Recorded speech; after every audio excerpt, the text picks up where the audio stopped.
السلام علیکم ویورز، ہمارے چینل پر خوش آمدید۔ آج تیز تپتی دھوپ تھی۔ کام کرتے ہوئے مجھے شدید موت آ رہی تھی۔ کام سے جان چھڑوانے کے لیے میں تھوڑی دیر کے لیے سو گئی۔ میں یہی سمجھ رہی تھی کہ میری بہن کام کر دے گی، لیکن جب میں سو کر اٹھی میری بہن نے شور مچایا ہوا تھا، جبکہ امی اسے خاموش کروا رہی تھیں۔ کوئی بات نہیں، چھوٹی ہے ابھی۔ مجھے پتا تھا یہ کام کا ہی شور ہوگا۔ میرے حصے کا کام میری بہن کو کرنا پڑا۔ آپ نے اسے فضول کا لاڈ دیا ہوا ہے اور اسے سر پر چڑھایا ہوا ہے۔ مجھ سے تو کیسے سارے گھر کے کام کرواتی تھی، اور اگر میں کچھ کہہ دوں تو ڈانٹ کر خاموش کروا دیتی تھی۔ میں اندر بیٹھی اس کی ساری باتیں سن رہی تھی، لیکن مجھے ایک بات جو سکون دے رہی تھی وہ یہ تھی کہ مجھے کام کرنا نہیں پڑا تھا۔ میں شروع سے ہی کام چور تھی۔ گھر کے کام تو مجھے ویسے بھی پسند نہیں تھے۔ جب بھی کوئی مجھے کام کا بولتا میں کتابیں نکال کر بیٹھ جاتی اور پڑھنے لگ جاتی۔ اسی لیے کوئی بھی مجھے کام کا نہیں کہتا تھا، جبکہ پڑھائی میں بھی میں اتنی خاص دلچسپی نہیں رکھتی تھی۔ میری بہن نے میٹرک کے بعد پڑھائی چھوڑ دی تھی، جبکہ میں نے گھر کی ذمہ داریوں سے بچنے کے لیے کالج میں داخلہ لے لیا۔ سب یہی سمجھتے تھے کہ مجھے پڑھنے کا بہت شوق ہے، لیکن حقیقت میں ایسا کچھ بھی نہیں تھا۔ میں صرف وقت گزاری کے لیے کالج جاتی تھی۔ اللہ کا ایک اور کرم تھا کہ میرا ذہن کافی تیز تھا، اس وجہ سے پیپرز کے دنوں میں پڑھ کر پاس ہو جاتی تھی۔ اب میں باہر ہونے والی جنگ کے ختم ہونے کا انتظار کر رہی تھی۔ جب مجھے اس بات کا یقین ہو گیا کہ باہر سکون پھیل چکا ہے، تناؤ کی فضا ختم ہو چکی ہے، میں باہر آ گئی۔ میں نے دیکھا کہ باہر امی صحن میں بیٹھی سبزی کاٹ رہی تھی، جبکہ بہن رسالہ نکالے کسی برانڈ کا سوٹ دیکھ رہی تھی۔ اس کی بھی مصروفیات مجھے فضول لگتی تھی۔ اچانک اس نے سر اٹھایا اور امی سے کہنے لگی، امی مجھے اس برانڈ کا سوٹ لینا ہے۔ اس کی بات سن کر امی ہنسنے لگی اور سوچنے لگی، یہ منہ اور مسور کی دال، اسے پتا بھی ہے کہ ہمارے گھر کے حالات کیسے ہیں، پھر بھی یہ برانڈ کے سوٹ لینے کی بات کر رہی ہے۔ میں مذاقاً بولی کہ انسان کو اپنی چادر دیکھ کر پاؤں پھیلانے چاہیے۔ میری بات سن کر وہ آگ بگولا ہو گئی اور کہنے لگی، تم خاموش ہو جاؤ، میں امی سے بات کر رہی ہوں۔ اور پھر امی کو کہنے لگی، امی پلیز اس بار مجھے یہ سوٹ لے کر دے دیں، میں کبھی آپ کو تنگ نہیں کروں گی۔ وہ بچوں کی طرح ضد کرنے لگی۔ کہنے کو وہ مجھ سے 2 سال بڑی تھی، لیکن اس کی حرکتیں بچوں والی تھیں۔ اب میں امی کے بولنے کا انتظار کرنے لگی۔ مجھے یقین تھا امی پہلے اسے 2-3 گالیوں سے نوازیں گی، پھر اسے اپنے گھر کے حالات کے بارے میں بتائیں گی، پھر اسے بتائیں گی کہ ابا تمہارا کوئی کام نہیں کرتا، میں اتنی مشکل سے تم لوگوں کو پال رہی ہوں، یہی کافی ہے۔ لیکن ایسا کچھ بھی نہیں ہوا، بلکہ امی نے جو کہا وہ سن کر مجھے تو اپنے کانوں پر یقین ہی نہیں آیا کہ یہ واقعی میری امی ہی بول رہی ہیں۔ ٹھیک ہے، میں تمہیں یہ سوٹ لے دوں گی۔ امی؟ میرے منہ سے صدمے کے مارے آواز نہیں نکل رہی تھی۔ یہ واقعی امی ہی کہہ رہی تھی۔ میں نے اس سے وہ رسالہ چھینا۔ میں سمجھی کہ اس کی قیمت کم ہوگی، اس وجہ سے امی سوٹ لینے کے لیے مان گئی ہیں، لیکن قیمت دیکھ کر مجھے اپنا دماغ چکراتا ہوا محسوس ہوا۔ وہ سوٹ 8,000 کا تھا۔ اتنے پیسوں میں تو ہمارا پورے مہینے کا راشن آ جاتا، جو پیسے امی اسے ایک سوٹ کے لیے دے رہی تھیں۔ وہ پرجوش ہو گئی اور جوش میں آ کر کہنے لگی، آج میں بہت اچھا کھانا بناؤں گی، جبکہ میں نیچے ہو کر بیٹھ گئی کیونکہ کھانا بنانے کی باری میری تھی۔ لیکن میری بہن اتنی خوش تھی کہ وہ یہ بات بھی بھول گئی۔ میں نے امی کو آنکھ سے اشارہ کیا کہ خاموش رہیں۔ امی بھی میری اس حرکت پر مسکرانے لگی، اور شام کو امی نہ صرف میری بہن کے لیے بلکہ میرے لیے بھی اسی برانڈ کا سوٹ لائیں، جبکہ مجھے تو اپنے دل پر کوئی بھاری بوجھ محسوس ہو رہا تھا۔ میری امی نے 16,000 ان 2 جوڑوں پر خرچ کر دیا، وہ بھی کیسے؟ مجھے سمجھ نہیں آ رہی تھی کہ امی کے پاس اتنا فضول پیسہ کہاں سے آیا ہے۔ وہ تو ہمیشہ ہمیں کفایت شاری کا درس دیتی آئی ہیں، پھر اتنے پیسے کیسے خرچ کر سکتی ہیں؟ میں نے امی سے پوچھا، امی آپ کے پاس اتنے پیسے کہاں سے آئے؟ امی کہنے لگیں کہ کچھ پیسے مجھے تمہارے ماموں نے دیے تھے اور کچھ میں نے سلائی کر کے کمائے ہیں، یہ میں نے جوڑ کر رکھے ہوئے تھے۔ امی کی سلائی والی بات تو ٹھیک تھی، اس پر میں یقین کر سکتی تھی، لیکن اس بات پر یقین مشکل تھا کہ ماموں نے امی کو پیسے دیے، وہ تو کسی کو اپنا بخار بھی نہ دیں۔ مجھے یاد ہے کہ ایک وقت میں ہمارے گھر کے حالات بہت زیادہ خراب تھے۔ ہمارے گھر میں کھانا مشکل سے پورا ہو رہا تھا۔ اس وقت ماموں ہمارے گھر میں آئے اور یہاں پر کھانا بھی کھایا، لیکن جاتے ہوئے ماموں ایک پھوٹی کوڑی نہیں دے کر گئے، بلکہ اپنے اپنے حالات کا رونا رونے لگے اور مہنگائی کی شکایت کرنے لگے۔ مجھے اس وقت ماموں پر بہت غصہ آ رہا تھا۔ اور دکھ بھی ہو رہا تھا۔ تب انہوں نے ہماری مدد نہیں کی، پھر اب وہ کیسے کر سکتے تھے؟ مجھے دال میں کچھ کالا لگنے لگا، لیکن میں اپنی امی پر شک بھی نہیں کر سکتی تھی۔ میرا دل نہیں مان رہا تھا کہ میری امی جھوٹ بول سکتی ہیں۔ پھر میں نے امی کی بات پر یقین کر لیا۔ وہ سوٹ واقعی بہت پیارا تھا۔ میری بہن نے پہلے وہ دونوں سوٹ جی پر کر دیکھے، پھر اپنی مرضی کا ایک سوٹ اٹھا لیا۔ میں پہلے سوچ رہی تھی کہ میں اپنا سوٹ بھی اپنی بہن کو دے دوں گی، لیکن جب میں نے دیکھا کہ وہ کس قدر خوبصورت اور قیمتی ہے، میرا دل بے ایمان ہو گیا۔ میں نے اپنی بہن کو داد دی۔ یہ سوچ سوچ کر ہی میری طبیعت خراب ہو رہی تھی کہ آج شام کو پھر دال بنے گی۔ تقریباً ہفتے میں 3 بار ہمارے گھر میں دال بنتی تھی۔ مجھے دال سے شدید نفرت تھی، لیکن بھوک کے ہاتھوں مجبور ہو کر مجھے کڑوا گھونٹ بھرنا پڑتا۔ میں نے امی کو بولا، آج کون سی دال بنانی ہے؟ امی نے کہا، دال نہیں بلکہ کڑھائی گوشت بنے گا، وہ میں خود بناؤں گی۔ میں نے حیرانگی اور خوشی کے ملے جلے احساسات سے اپنی بہن کی طرف دیکھا۔ وہ بھی میری ہی طرف دیکھ رہی تھی۔ اس نے کندھے اچکا دیے، وہ بھی میری طرح کچھ بھی نہیں جانتی تھی۔ میں نے اپنی امی سے پوچھا کہ امی آخر یہ سب کس خوشی میں؟ امی کہنے لگیں کہ تمہارے باپ کو ایک اچھی نوکری مل گئی ہے، تنخواہ بھی بہت اچھی ہے، آدھی تنخواہ انہیں ایڈوانس میں مل گئی تھی، یہی وجہ ہے کہ میں یہ سب کر رہی ہوں۔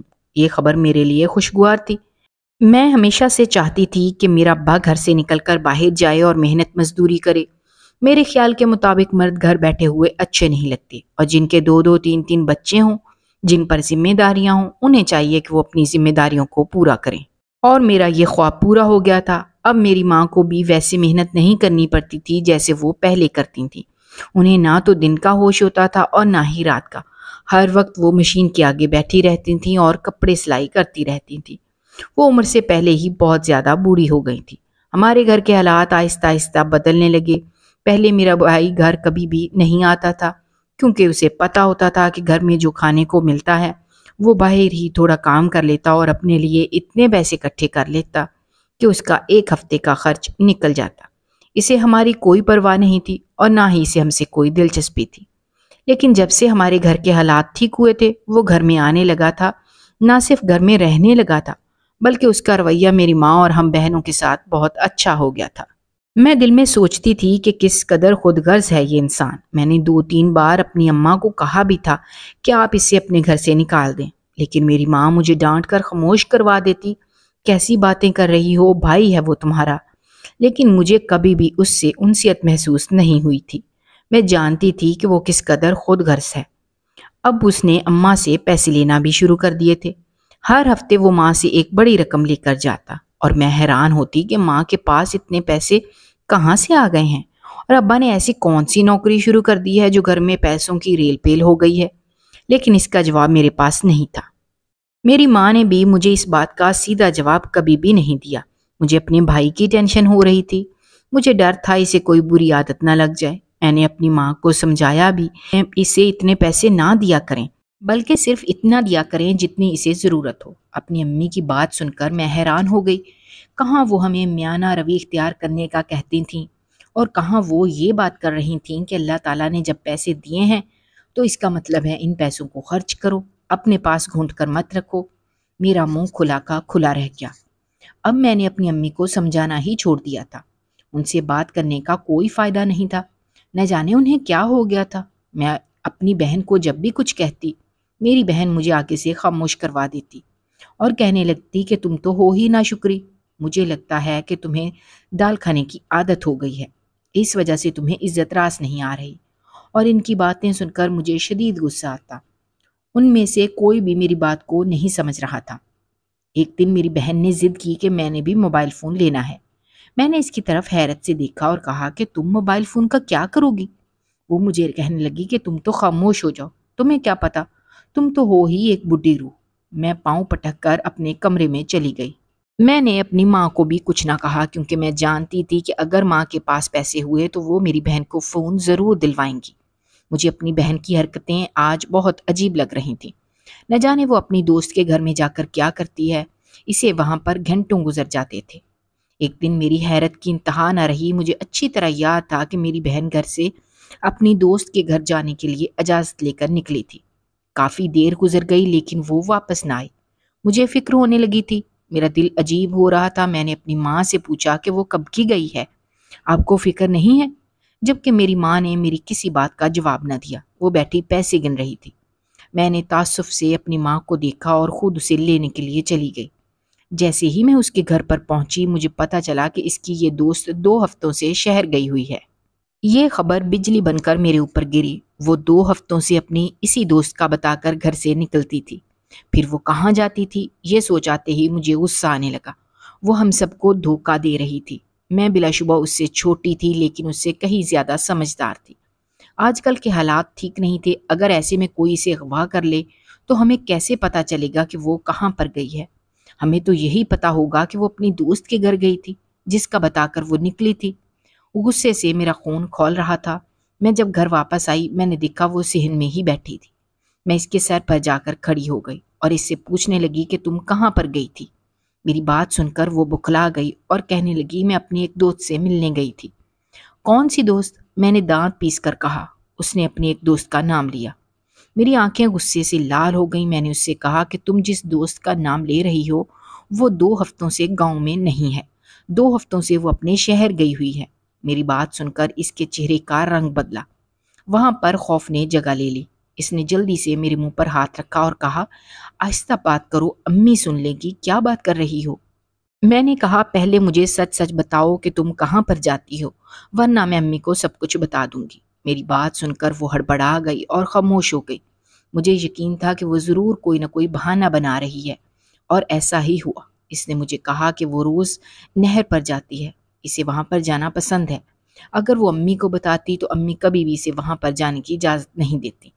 اس وقت میں خاموش ہو گئی کیونکہ میں جانتی تھی کہ میری بہن جھوٹ بولنے میں کس قدر اناڑی ہے۔ اب مجھے خود ہی اس چیز کا پتہ لگانا تھا۔ پھر 2 دن بعد میری بہن کا موبائل فون بھی آ گیا۔ موبائل آنے کے بعد تو جیسے اس کے طور طریقے ہی بدل گئے۔ وہ ہر وقت موبائل پر لگی رہتی اور کسی نہ کسی کو میسج کرتی رہتی۔ پہلے تو مجھے اس چیز کی سمجھ نہیں آ رہی تھی کہ آخر اسے موبائل فون چلانا کس نے سکھایا ہے۔ آج سے پہلے اس نے کبھی اینڈرائیڈ فون کا استعمال نہیں کیا تھا۔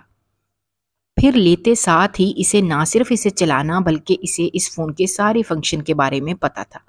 اب اس نے گھر کے کام کرنا بھی چھوڑ دیا تھا۔ میں جب بھی اسے دیکھتی ہوں وہ گھر کے کسی نہ کسی کونے میں موجود ہوتی، اکثر وہ ایسی جگہوں پر پائی جاتی جہاں پر کوئی بھی نہیں ہوتا تھا۔ میں نے امی کو اس طرف متوجہ کیا اور کہا کہ آپ نے اسے فون دے کر بہت بڑی غلطی کی ہے، آپ جانتی بھی ہیں کہ اس کا کیا انجام ہو سکتا ہے۔ جبکہ میری امی نے کہا میری ماں مت مرو، اور مجھے خاموش کروا دیا۔ رہ رہ کر مجھے اپنی بہن کی فکر ہو رہی تھی جس نے فون کے ساتھ سم بھی لے لی تھی۔ نہ جانے وہ کس سے باتیں کرتی رہتی تھی۔ مجھے یہی ڈر تھا کہ وہ کسی کے ہاتھوں بے وقوف بن رہی ہے۔ یہ سوچ آتے ہی میرا دل تیزی سے دھڑکنے لگتا۔ مجھے اپنی بہن کی بہت فکر رہتی تھی، میں اس سے بہت محبت کرتی تھی۔ ایک رات اچانک میری آنکھ کھلی، میں نے دیکھا کہ میری بہن میرے پہلو میں نہیں تھی۔ مجھے حیرت ہوئی۔ میں نے دیکھا کہ اس کا موبائل فون بھی پاس نہیں تھا۔ میں نکل کر صحن میں آ گئی۔ مجھے چھت سے آہستہ آہستہ باتیں کرنے کی آواز آ رہی تھی۔ ہر طرف خاموشی تھی، اس وجہ سے آواز نیچے تک آ رہی تھی۔ میں آہستہ سے سیڑھیاں چڑھنے لگی اور میرا شک ٹھیک نکلا۔ وہ وہاں بیٹھی کسی سے باتیں کر رہی تھی۔ میں نے اسے آواز دی۔ میری آواز سن کر وہ چونک گئی اور سیدھی ہو کر بیٹھ گئی۔ میں نے اس سے کہا کہ تم اس وقت یہاں پر کیا کر رہی ہو؟ اس نے کہا میری دوست کی کال آئی تھی، میں اپنی دوست سے باتیں کر رہی ہوں۔ میں نے اس سے پوچھا کہ اس وقت تمہاری ایسی کون سی دوست ہے جو فارغ ہے یا جس کے ماں باپ اتنے آزاد خیال ہیں؟ میں نے دیکھا تھا کہ اس نے کال کا والیوم فل لو کر دیا تھا۔ میں نے اسے انگلی اٹھا کر کہا اگر مجھے پتا چلا کہ تم کسی غلط کام میں ملوث ہو یا امی اور مجھے دھوکہ دے رہی ہو تو مجھ سے برا کوئی بھی نہیں ہوگا۔ میری بات سن کر وہ مجھ پر چڑھ دوڑی اور کہنے لگی چھوٹی ہو تو چھوٹی بن کر رہو، میری جاسوسی کرنے کی ضرورت نہیں ہے، میں جانتی ہوں کیا اچھا ہے کیا برا ہے، تم اپنے کام سے کام رکھو اور مجھ سے جتنا ہو سکے دور رہو۔ جبکہ ان دنوں میں ایک اور چیز دیکھ رہی تھی، ابا روز گھر آتے اور اماں سے ان کا دوپٹہ لے کر چلے جاتے۔ اماں خوشی خوشی انہیں اپنا دوپٹہ دے دیتی۔ جب میں نے امی سے اس بارے میں پوچھا تو انہوں نے وہ بات ٹال دی۔ اگلے دن میں صحن میں بیٹھی پڑھ رہی تھی، میری بہن تیزی سے باہر نکلی۔ میں نے اسے دیکھا، اس نے وہی برانڈ کا سوٹ پہنا ہوا تھا، میچنگ لپسٹک اور ہلکی سی جویلری پہنے وہ بہت خوبصورت لگ رہی تھی۔ اس کی یہ تیاری دیکھ کر میں ٹھٹکی۔ اس نے میری امی کے کان میں کچھ کہا، میں نے فوراً اپنی نظریں اس پر سے ہٹا لیں۔ میں سمجھ گئی تھی کہ وہ کہیں باہر جا رہی ہے۔ جیسے ہی وہ گھر سے باہر نکلی میں نے اپنی کتابیں وہیں پر پھینکی اور چادر لے کر گھر سے باہر نکل گئی۔ یہ سب میں نے امی کی نظروں سے بچ کر کیا اور اس کے پیچھے چلنے لگی۔ میں دیکھ رہی تھی کہ اس کا رخ اسی نہر کی طرف تھا، لیکن پھر اتنی تیاری کی کیا ضرورت؟ کہیں اس پر کوئی جن تو عاشق نہیں ہو گیا جو یہ اتنا تیار ہو کر نہر پر جا رہی ہے؟ یہ سوچ آتے ہی میں خوف زدہ ہو گئی، لیکن پھر میں نے اپنے چھوٹے سے دل کو دلاسا دیا اور اس کے پیچھے جانے لگی۔ وہ نہر کے کنارے جا کر بیٹھ گئی۔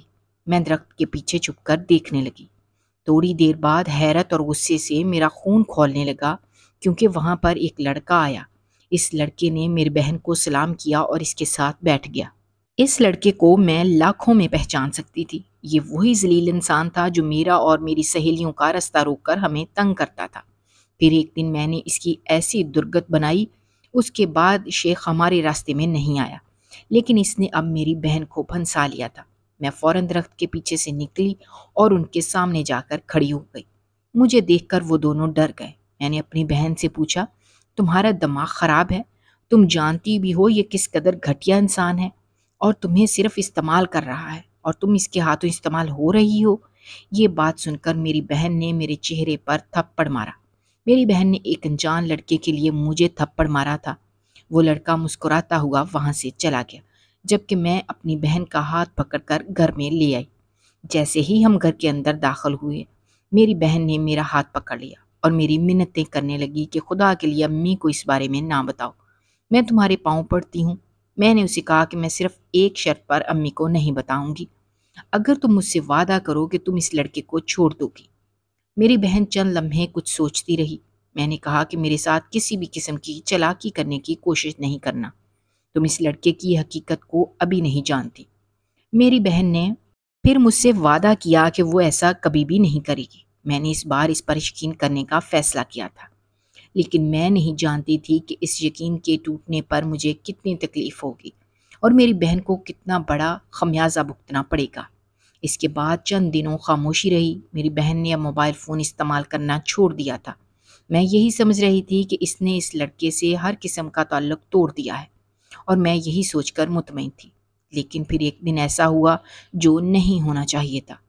میں جیسے ہی سو کر اٹھی، میری امی نے شور مچایا ہوا تھا کہ تمہاری بہن گھر پر نہیں ہے، نہ جانے وہ کہاں چلی گئی۔ یہ خبر سن کر مجھے لگا کہ میرے پاؤں کے نیچے سے زمین نکل گئی ہے۔ میں سوچ بھی نہیں سکتی تھی کہ میری بہن اتنا بڑا قدم اٹھا سکتی ہے، لیکن پھر میں نے خود کو تسلی دی کہ وہ یہیں کہیں ہوگی، وہ یوں ہمیں چھوڑ کر نہیں جا سکتی۔ لیکن وہ کہیں بھی موجود نہیں تھی، وہ جا چکی تھی۔ اس کے بعد ہم کسی سے نظریں ملانے کے قابل نہ رہے۔ مجھے اس کے ساتھ اپنی آخری گفتگو یاد آئی جب میں نے اسے کہا تھا کہ یہ صرف تمہیں استعمال کر رہا ہے، وہ تم سے شادی نہیں کرے گا۔ لیکن میری بہن نے مجھ سے کہا تھا کہ وہ مجھ سے بہت محبت کرتا ہے اور میرے لیے کچھ بھی کر سکتا ہے۔ اگلے دن میں نے امی سے اس لڑکے کے بارے میں بات کی تھی۔ اس لڑکے کا نام سنتے ہی میری امی طیش میں آ گئیں اور مجھے گالیاں دینے لگیں، کیونکہ اس کی شہرت ہر جگہ ہی بدنام تھی۔ اور پھر اگلے ہی دن میری بہن گھر سے غائب ہو گئی۔ مجھے اپنی بہن کی فکر ہو رہی تھی، نہ جانے وہ کن حالات میں ہوگی، وہ لڑکا اس کے ساتھ کیا سلوک کرے گا، کہیں وہ اسے بیچ ہی نہ دے۔ میری بہن بہت معصوم تھی اور بہت بے وقوف تھی۔ وہ ہر کسی کی باتوں میں آ جاتی تھی، اور شہریار جیسے چلاک انسان کے لیے تو اسے پھنسانا کچھ بھی نہیں تھا۔ مجھے یقین تھا کہ اس نے میری بہن کو پیسوں کا اور اچھی زندگی کا لارا لگایا ہوگا۔ دن یوں ہی گزرتے جا رہے تھے، ہم کسی کو منہ دکھانے کے قابل نہیں رہے تھے۔ ہر کوئی ہمارے بارے میں باتیں بنا رہا تھا اور ہمارے منہ پر تھو تھو کر رہا تھا۔ مجھے کسی کی بھی فکر نہیں تھی، مجھے صرف اپنی بہن کی پرواہ تھی۔ میں چاہتی تھی کہ وہ ٹھیک ہو، اور پھر وہ دن آ ہی گیا جس کا مجھے ڈر تھا۔ میری بہن لوٹی پوٹی حالت میں اپنے گھر آئی۔ جیسے وہ گھر کے اندر داخل ہوئی، میری امی دیکھتے ساتھ ہی اس پر جھپٹی اور اسے مارنے لگی۔ میں نے اپنی امی کو پیچھے کیا، اس کی حالت پہلے ہی بہت خراب تھی، اور اسے کمرے میں لے کر آئی۔ میری بہن صدمے میں لگ رہی تھی، اس کے منہ سے کوئی آواز نہیں نکل رہی تھی۔ جب وہ کچھ بولنے کے قابل ہوئی، اس نے مجھے بتایا کہ تم ٹھیک کہتی تھی، اس انسان نے مجھے دھوکہ دیا، وہ مجھ سے صرف پیسوں کے لیے شادی کر رہا تھا۔ اس نے مجھے کہا تھا کہ ماں کا زیور لیتی آنا، لیکن رات کو اچانک ماں کی آنکھ کھل گئی تھی، اس وجہ سے میں خالی ہاتھ چلی گئی۔ شروع میں اس نے مجھ سے زیور کی بات نہ کی اور مجھ سے نکاح کر لیا، لیکن جب بعد میں اس نے مجھ سے زیور کے بارے میں پوچھا، میں نے اسے بتایا کہ میں نے اٹھایا ہی نہیں تھا۔ اس بات پر وہ طیش میں آ گیا اور پھر اس دن کے بعد اس کا میرے ساتھ رویہ تبدیل ہو گیا۔ وہ مجھے بات بات پر مارتا اور مجھ پر تشدد کرتا، اور پھر ایک دن وہ ایک عورت کو لے آیا اور اسے میرے سر پر مسلط کر دیا کہ یہ میری بیوی ہے۔ وہ دونوں مل کر مجھ پر تشدد کرتے ہیں۔ پھر میں وہاں سے بھاگ کر یہاں آ گئی۔ یہ کہہ کر وہ پھوٹ پھوٹ کر رونے لگی۔ میں نے پچھلے حوالے سے اسے کوئی بھی بات نہ کی، بلکہ اسے سینے سے لگایا اور اسے ہر قسم کی تسلی دی۔ اس کی غلطی کی سزا اسے مل چکی تھی۔ میں نے امی کو بھی سمجھایا، لیکن میری امی بالکل خاموش ہو گئی تھی۔ پھر ایک دن ہمیں خبر ملی کہ پولیس ہمارے بھائی کو پکڑ کر لے گئی۔ یہ خبر سنتے ہی میری امی بے ہوش ہو کر گر پڑی۔ اس وقت گھر میں صرف میں ہی تھی۔ مجھے کسی بچے نے آ کر بتایا کہ تمہارا بھائی غیر قانونی سرگرمیوں میں ملوث ہو گیا تھا اور پھر پولیس کے ہاتھوں چڑھ گیا۔ باقی لوگ تو بچ گئے کیونکہ ان کا تعلق اونچے خاندان سے تھا، لیکن تمہارا بھائی ان کے پاس ہی ہے۔ ہم نے تھانے جا کر پولیس سے بات کی، لیکن وہ ایک بڑی رقم مانگ رہے تھے۔ میری ماں نے ان کی بتائی ہوئی رقم ان کے حوالے کر دی اور بیٹے کو لے کر گھر آ گئی۔ اس کے بعد میری ماں ہمیشہ ایک ہی بات کہتی رہتی ہیں کہ یہ سب حرام کی کمائی کی وجہ سے ہو رہا ہے۔ نہ ہم حرام کھاتے اور نہ یہ سب ہوتا۔ ماں کی باتیں سن کر مجھے شدید حیرت ہو رہی تھی۔ میرا سارا گھر تباہ ہو گیا ہے۔ میں اپنے بچوں کو نہیں سنبھال پائی۔ میں کس قسم کی ماں ہوں، یہ کہہ کر میری امی رونے لگی۔ میرے ابا کو تو جیسے اپنے بچوں کی فکر ہی نہیں تھی۔ انہوں نے پچھلا کام چھوڑ کر ایک اور کام شروع کر دیا تھا۔ وہ منجن بیچنے لگے تھے، لیکن ہمیشہ کی طرح اماں کا دوپٹہ ساتھ لے کر چلے جاتے۔ میری اماں دہائیاں دیتی کہ مر جانا، لیکن اپنے باپ کے نقشے قدم پر نہیں چلنا۔ کچھ بھی ہو جائے اپنے باپ جیسا کام نہیں کرنا۔ پہلے امی نے کبھی بھی ایسی بات نہیں کی تھی۔ میں حیران ہوتی اور امی سے پوچھتی، امی آپ کیا بات کر رہی ہیں؟ آپ کس بارے میں بات کر رہی ہیں؟ ابا ایسا کون سا کام کرتے ہیں؟ لیکن امی میرے سوال کا جواب نہ دیتی اور مجھے گلے لگا کر رونے لگتی۔ پھر میں نے خود اس معاملے سے پردہ اٹھانے کا فیصلہ کیا، اور ایک دن میں نے اپنے ابا کا پیچھا کیا، اور جو راز مجھے معلوم ہوا وہ جان کر میرا بس نہیں چل رہا تھا کہ زمین پھٹے اور میں اس میں سما جاؤں۔ شرمندگی سے میرا سر جھک گیا تھا۔ جو دوپٹہ روز وہ میری اماں کا اپنے ساتھ لے کر جاتا تھا، اس دوپٹے کی مدد سے وہ خواجہ سرا بنتا اور لوگوں سے پیسے بٹورتا۔ میں سوچ بھی نہیں سکتی تھی کہ میرا باپ اس حد تک جا سکتا ہے۔ میں نے آج ہی اپنے باپ کو سمجھانے کا فیصلہ کیا۔ گھر میں اپنے باپ کے آنے کا انتظار کر رہی تھی، لیکن جو خبر مجھے ملی، مجھے لگا کہ میں اگلی سانس نہیں لے پاؤں گی۔ میرے باپ کا بہت برا ایکسیڈنٹ ہوا تھا اور وہ اسپتال میں پڑا زندگی اور موت کی جنگ لڑ رہا تھا۔ میں فوراً اسپتال میں پہنچی۔ امی کو میں گھر میں ہی چھوڑ کر آ گئی تھی۔ میں نے دیکھا کہ میرے باپ کی آخری سانسیں چل رہی تھیں۔ میں نے ابا سے کہا کہ ابھی آپ اپنے گناہوں کی معافی مانگ لیں، اللہ تعالیٰ آپ کو ضرور معاف کر دیں گے۔ میرا باپ یہ سن کر رونے لگا اور کہنے لگا کہ میں نے بہت بڑی غلطی کی ہے، اسی چیز کی مجھے سزا مل رہی ہے۔ پھر میرے باپ نے اپنے رب سے معافی مانگ لی۔ اس کے ساتھ ہی اس نے اپنی آنکھیں موند لیں اور وہ ہمیشہ کے لیے ہمیں اس دنیا میں چھوڑ کر جا چکا تھا۔ میرے باپ کے فوت ہونے کے بعد ہی گھر کے وہی حالات ہو گئے، لیکن میرے بہن بھائیوں کو ان کی غلطی کا سبق مل چکا تھا۔ میری ماں نے کچھ پیسے جمع کر رکھے تھے۔ میرے بھائی نے اپنی ماں کے پیسوں سے کاروبار شروع کیا اور حلال طریقے سے کمانے لگا۔ پھر دیکھتے ہی دیکھتے اس کے کاروبار میں ترقی کی منازل طے کرنے لگا۔ ہم وہ جگہ چھوڑ کر دوسرے شہر آ گئے۔ تھوڑے ہی عرصے بعد میری بڑی بہن کی ایک بہت ہی اچھے انسان کے ساتھ شادی ہو گئی۔ اگر آپ کو ہماری کہانیاں پسند آ رہی ہیں تو ہمارے چینل کو سبسکرائب کیجیے، ویڈیوز پر کمنٹ کیجیے اور شیئر کیجیے۔ شکریہ۔